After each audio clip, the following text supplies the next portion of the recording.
Well, good morning. Look at you all. Isn't this wonderful? Picnic style, right? We can pretend we're in the park, right? Well, I am Reverend Steve Van Meter, and welcome to the Grants Pass Center for Spiritual Living, your spiritual community. And this theme for this month is spiritual mind treatment. What the heck is that? Spiritual mind treatment. Well, it's prayer. It's prayer. Isn't this what we're all about? And today's talk is entitled Divine Ideas. Divine Ideas. You ever had a divine idea? All the time. All the time. Well, you wouldn't be here if you didn't, right?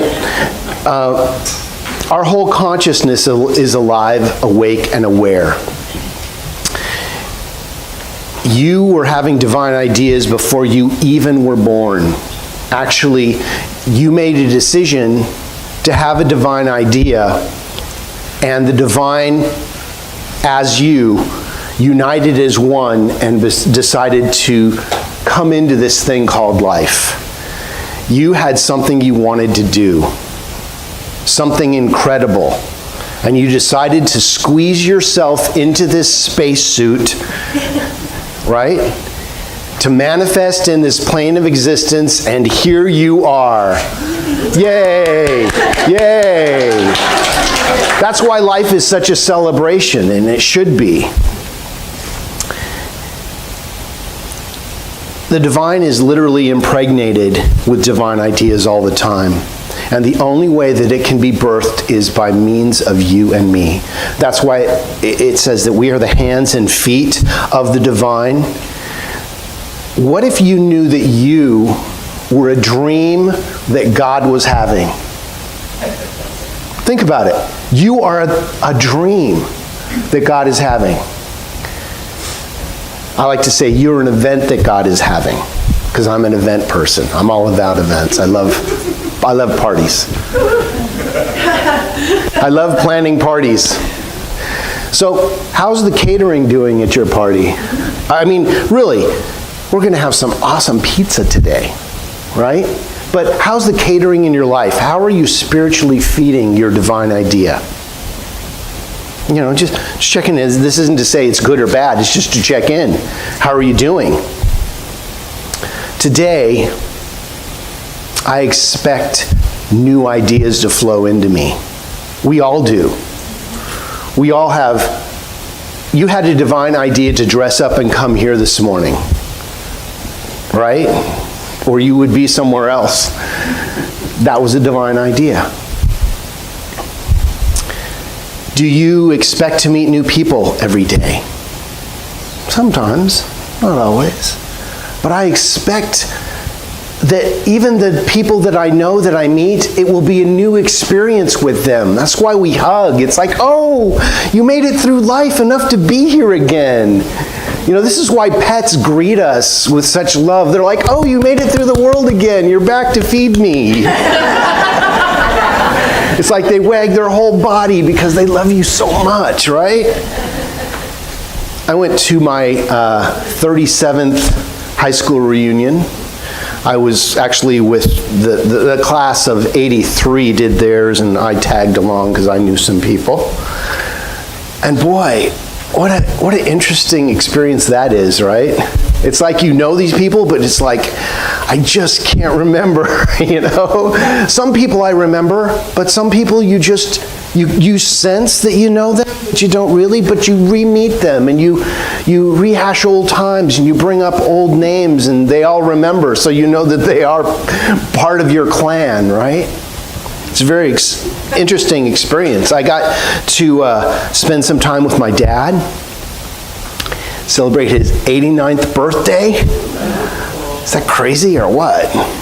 And his sisters were there, and I haven't seen one of my aunts in over 30 years. And it was just that feeling of family, you know, like, oh God, you know, you grew up with these people, right?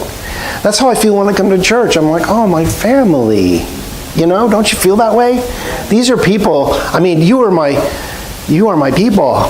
I mean, you know, there's things you can talk about with family, but if they don't believe the same way you do, the people in your church should feel the same way you do, You know what I'm saying? Can I get a witness? Right. Can I have an amen? Right. So, we are definitely that kind of church. But we're a different kind of church. New thoughts, new ideas, new people, new situations, new ways of doing things, and new influx of the divine will make this day perfect, glad, and expansive. But we have to be available to it. We have to wake up knowing that we have the ability to expand our consciousness into the divine. And when we think we're doing it ourselves is when we get into the challenge. When I think I'm going to go make money, like I have a machine at home, then I have to make money now. I'm going to make money. No, it doesn't work that way. It's through connection. It's through service that we make money. Money is a byproduct of providing a service. And when you know how that works, you'll never work another day in your life. Because service is what we love to do, isn't it? We are most in the zone when we are providing service. So how do we make ourselves available for the divine ideas to flow through us? Let's get this out of the way. I want to see everyone here. How do we make ourselves available for the divine ideas to flow through us? Well, I'm just going to call one on myself. I, for whatever reason, default to a negative at times. I have. I used to wake up and I was so ticked off that I woke up for another day in this place. Where was I living from? I was living from negativity. I was living from ain't it awful. And if the universe always says yes, the universe was showing me how awful it could be. And I wondered why I was having a bad day. And I learned to wake up in love. Wake up loving whatever was. Loving my challenges because they were mine, nobody else's. Loving my plane of existence with all of its little challenges, but knowing that when I come home to my house, it's my house. This is the place that God has created for us to live our life. Probably the most important step in the process is to be open and receptive for divine ideas to come in. How do we do that? And you have to physically do it sometimes. You have to actually say, I am open to the divine idea of this. And once you start doing that in every area of your life, and the universe says yes, watch how it flows in, and all of a sudden a new idea that you hadn't even thought about before comes in. This is why at times when we don't know what's best for ourselves, it's best to pray the prayer of divine right action. Divine right action. I actually pray that prayer for all of you every day, because I don't know your individual prayer requests unless you put a yellow sheet in there. And even then, our practitioners are trained to pray what you choose and divine right action. Because don't you think the infinite knows better than you do what's best for you? That's why I want to call that energy in. This or something better. What I want, and maybe what God wants for me too, right? Let's include that. So here's one of the bullet points. Spend some time alone. Spend some time alone. And I encourage you to do it if you can in nature. There's something about being in nature, at least for me, that allows me to be in alignment. Being alone doesn't mean that you are all alone. It means you become all one. Look at the word alone. Add an L, separate all one, alone. You're never alone. You're always with yourself. Right? And you are it. If you would like to see God, look in the mirror. That's as close as you're going to see it. Or look at someone you love. I mean, for the first few months of our lives, we think that we're still part of our mom. Usually, right? That love is so intrinsic, right? For most of us. Or that's the love we seek for the rest of our lives, right? So we fill our lives to avoid going deeper. In activity, it is in those moments of stepping past the uncomfortable silence that we start to see and feel the inner sense of who we really are. You know that sense when we go, okay, we're going to get silent now? And I used to go, oh God. I get uncomfortable. I used to. Now I love the silence. You know, are you the type of person that has to have a radio or TV on when you're home because you don't want to feel alone? I used to be that person. I used to be, oh God, what do I do when I'm alone? You know, I've got to call somebody or bring somebody over because I realized that I didn't like myself very much. That's why I was never alone. You know, I had a girlfriend or a couple going on so I wouldn't have to face myself. And one day I got to a place where that no longer worked. And I could no longer fill that void with fill in the blank. And I found myself on my knees at 2 a.m. wondering who the hell I was. Because I didn't know. I didn't know. And I called a practitioner. And she said, who the hell is this? Called me out. I was surprised she even answered her phone, but I was in need.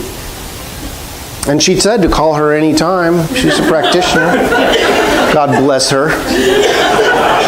I said, it's Steve from the church. She said, what? Who is this? I said, it's Steve from the church. And she said, no, who is this? And I waited for a moment. And I remembered my teaching when I had just gotten through foundations and I knew that we were all God. And I said, I'm God. She goes, okay, now we can talk. She says, don't ever call me at this hour again. No, she didn't say that. Actually, she said, listen, honey, right where you are, God is. You're not alone. And everything's going to be okay. Call me back in the morning. And let's set some time when we can get together and talk about this. And through working with her, she kept reminding me that you're never alone. You are all one. You are the divine itself. And you chose to be here to do this. She taught me to develop a daily ritual of spiritual study. So I wake up and sometimes my default kicks in and I think that I'm alone or, the things go through my head of what I'm supposed to do or something, and then I go right back to my teaching. I keep something very spiritual by my bedside so I can wake up and start reading it. I pour myself into service and start my list of people I need to pray for. The minute you go into praying for other people, your little challenges go away. You can't think about your challenges and praying for someone else at the same time. The minute you go to what you believe God is for you, you have forgotten about your checkbook, the flat tire, the car, the fill in the blank of what you're supposed to be doing. And just say a prayer that God will show me what is mine to do. Show me, God. Do a show me prayer. Don't stamp your foot, though. You can if you want, but watch out. If you stamp your foot and ask the infinite to show you, things can, I'm just saying, I tried it, and it will, if you want to bring it on, just speak the word, because it is available, waiting for our acknowledgement of it. See, if the infant could just come in and do for us what we need to be done, we wouldn't be here. Because God would just be intervening everywhere we need it, and we wouldn't need to practice. That's why they were called practitioners, because we practice the awareness of the presence of God. Whew, that's powerful. Practice the awareness of the presence of God. It's like electricity. It's always on. It's always available if you've paid the bill, and it's hooked up to the main power source. The lights will come on. When I flip the switch, I don't always exactly know how it all works. I mean, I do. I've worked with electricity. I know that it can shock you if you do it wrong. That's why we have electricians, we call, right? If you don't know, don't try to figure it out on your own, because you may get shocked. But if we have an outlet and we plug in the light, it will come on. I can also stick my finger in there. Have you ever done that as a kid? Yeah, we all played around. Our moms told us, don't do that. And we're like, well, I know. You may find out. The law may show you how electricity works the hard way. Or you can plug in the vacuum and clean the floor. The electricity doesn't care. It's not going to say, oh, don't stick your finger in there. It's going to say, you do what you choose with it. So, reading books is another great spiritual practice. Spirit will guide you to the books you need to read. But it's up to you to decide what works best for you. The Science of Mind textbook is a great one to just play a game. Open it. Just open it to any page. In the morning, plop it open. Just go, show me, God. And there's going to be something that is just for you on that page. Align yourself with other like-minded people. Here we are. Every Sunday, like-minded people. You are my people. You believe this. You don't just believe it, you live it. And we're going to talk a little bit this afternoon in the meeting about how this spiritual center is living these principles. How an idea that the people in this area had over 40 years ago that sat down at a table in a park and decided that they wanted this teaching in this community. They had a divine idea, didn't they? And look at us, prospering because of somebody's idea to move forward in consciousness. And someone paid it forward for this place to be here for each one of us to have a divine idea. We are the midwives of divine intervention. Each one of us, when an idea comes, we need to give it birth. And if we weren't the right people at the right place at the right time, we wouldn't be given the ideas. And if we don't act upon them, they go other places, to ideas move to other conduits which they can flow through. That's why we need to keep ourselves in alignment with that consciousness. Have a spiritual practice. Take a class.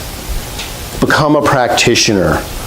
Not because you necessarily want to be a practitioner for others. That may be a byproduct of it, but become a practitioner for yourself.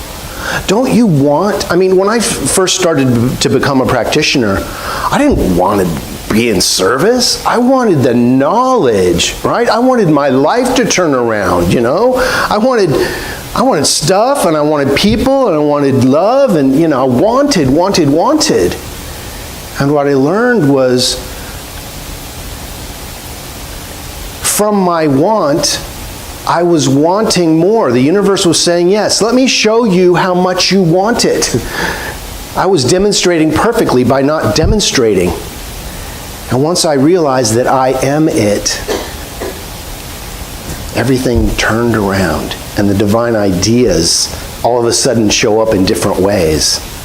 This is why a practitioner, I've said this several times before, treats from their demonstration, the consciousness from having it, not to it. I don't treat to something. I treat from the consciousness as it. That's why books, reading, meditation, visioning, being in a group with like-minded people is so important. So I'm proud of you. Look at you all. Yay! Yay! You have aligned yourself. So how do you know when you have a divine idea? Well, does it hurt you or somebody else? Probably not a divine idea.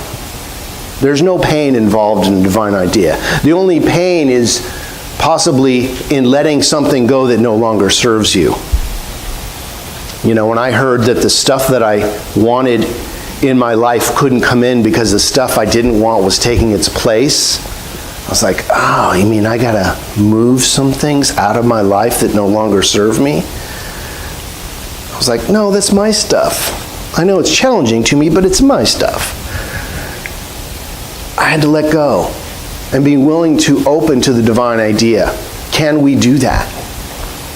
And maybe you want to go by yourself and have a little cry about the stuff you want to let go that no longer serves you. I mean, I was wrestling for my limitations. You know, I was standing on my own air hose arguing that that's what I needed to do. Because don't you know how bad it is for me? And my practitioner just gently moved me aside off my own air hose, and the air flowed, and I wondered, how did it get so good when I wasn't condemning myself all the time? When I wasn't beating myself up all the time? When you become in service to something, your challenges fall away back into the nothingness from which they came because their message has been delivered. Move into higher consciousness. Allow the divine to permeate your consciousness. So, does this give me life? Does your idea give you life? Are you helping someone to work out their challenges? Maybe it's as easy as learning to put in a new sink in the men's restroom. That's what we did this week. We had a leaky sink. And we went through all the, the stuff you do when you have a leaky sink. You pace and you hit the ground and you try to figure out how to turn the water off. Took us 2 days to figure out how to turn the water off.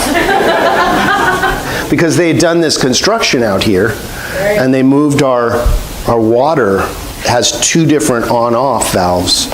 One is for irrigation, and one 4 feet away, almost down the street, is the main for us.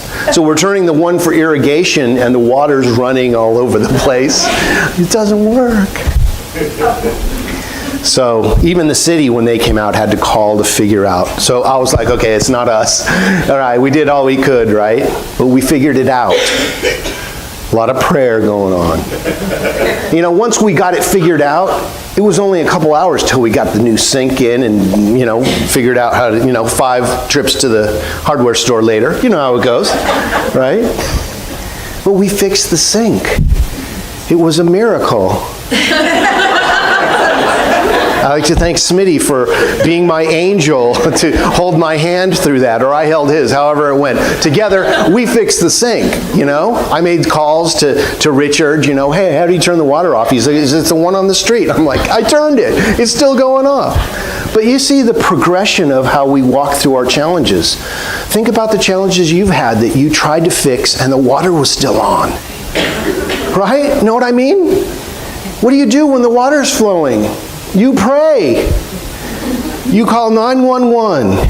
911. Get me a practitioner. You can pray while you dial 911. God is all there is. Okay? So what next? Okay, so you've cultivated a space for divine ideas. And in fact, you have a new divine idea. What now? What do I do? You act. You treat and you move your feet. Why? Because if God works by means of us, we must take some action. If you treat for a new job and then sit in front of the TV, I'm going to get a new job. It can happen. Somebody can knock on your, hey, are you looking for a job?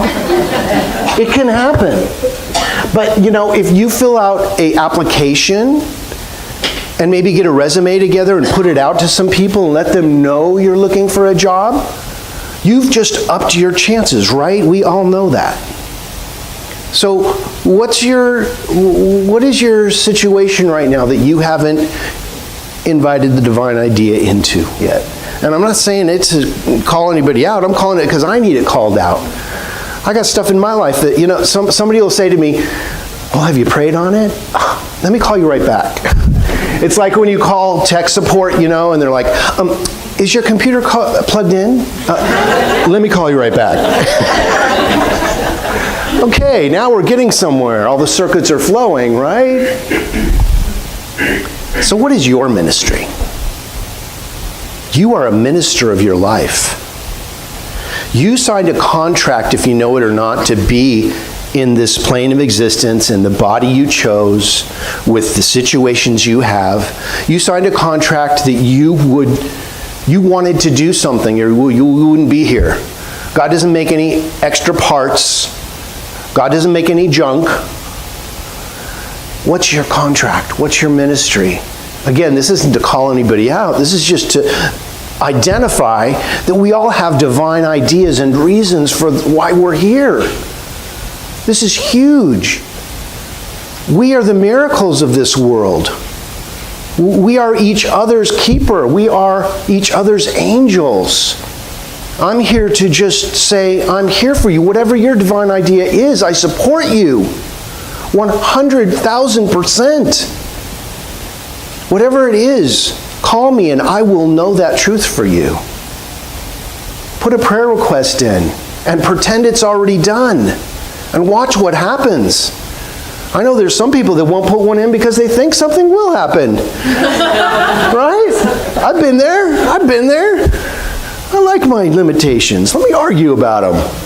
Because I'm comfortable in my limitation. I'm comfortable in this rock in the middle of the river. It's got my claw marks in it. My teeth marks too. While the river rages around me. Let go. This is why people stay in relationships that are volatile or even physically abusive. Well, I know this one. I might get one that's worse. It's like, come on, man. Let go and drift to the beautiful beach that's right there. Dog paddle. I know you can do it. If you get swept under, you will either learn to swim or you'll go to the next plane of existence. You never die, you just change form. So maybe it's time to change form. I'm not saying it's time to change form. I'm saying it's time to get a new look at an old idea. It's time to invite the divine in. That's all we do. That's all I'm saying. Is the minute we invite the divine in, watch what happens. Consider it done. What if the reason that you came to this plane of existence is already en route? The truckloads of good are on their way to you. You must accept it. Can you do that? So yeah, I could do that. Absolutely. Might I have to let go of a couple things? Yeah, I could do that. See my hesitation. It's like, that means I'm going to have to do some work. So I want to end with a little story. It's called the $6 haircut story. Some of you have heard it possibly. There was a a family that worked in a small town, and they did haircuts. And this was a family business. It had been passed on generation to generation. They had been trained to do haircutting. And across the street moved in a new conglomerate that was doing very inexpensive haircuts. And the father was talking to the son about, what are we going to do? Everyone is going to the cheaper haircuts. We are going to lose our business. And they were feeling the effects of it. And the father did some prayer. He did some prayer work. He opened himself to a divine idea. And the divine idea came in as this. And it was a sign he was to make, to put on his business that said, I fix $6 haircuts.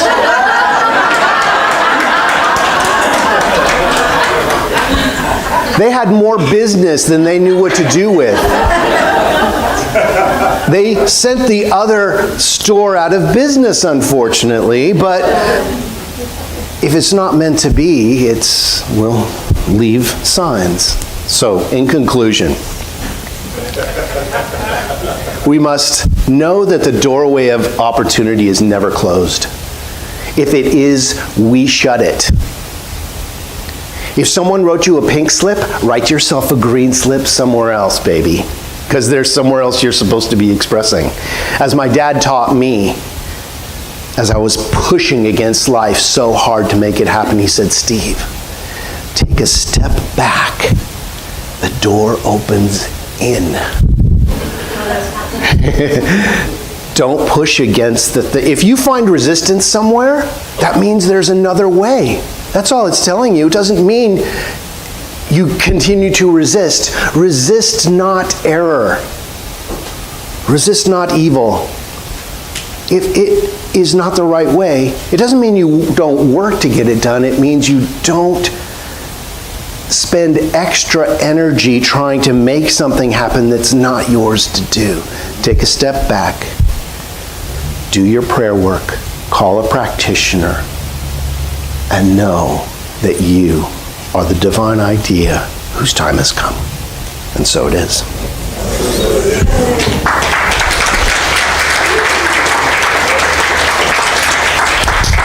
Well, it's time for us to go into prayer now for a moment.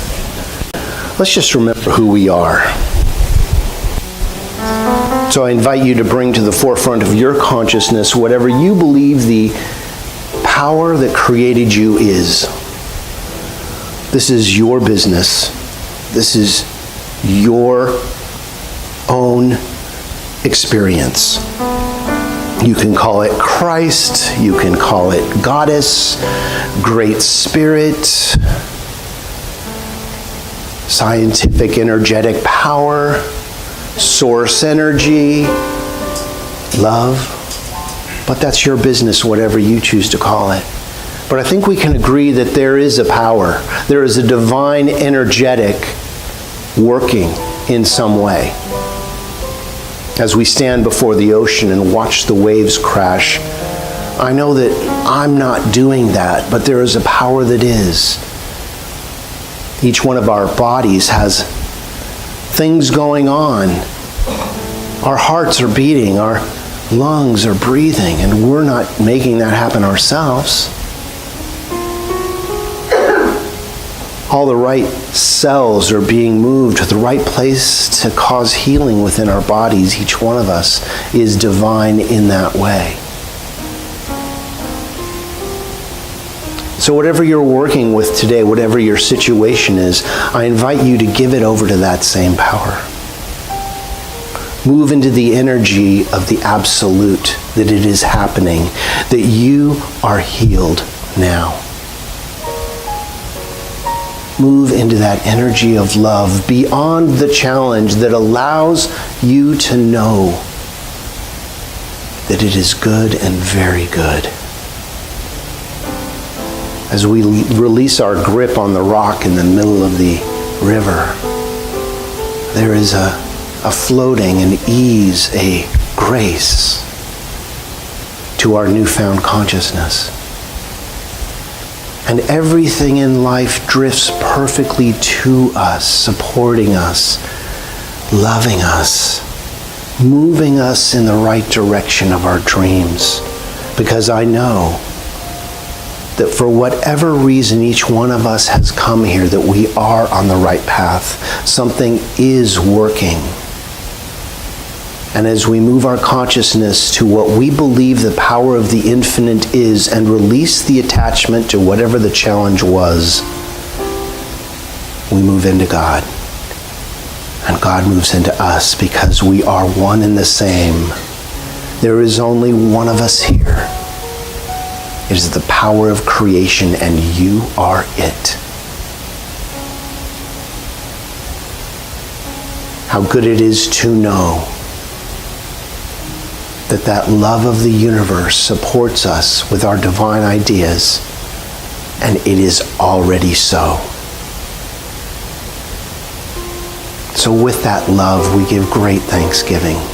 Thank you, divine, infinite presence of all awareness, for already giving us the things we choose to be, do, and have right now. It is done. So it is easy to let go. Letting go, I release this into that living, loving law of mind where God does its great work.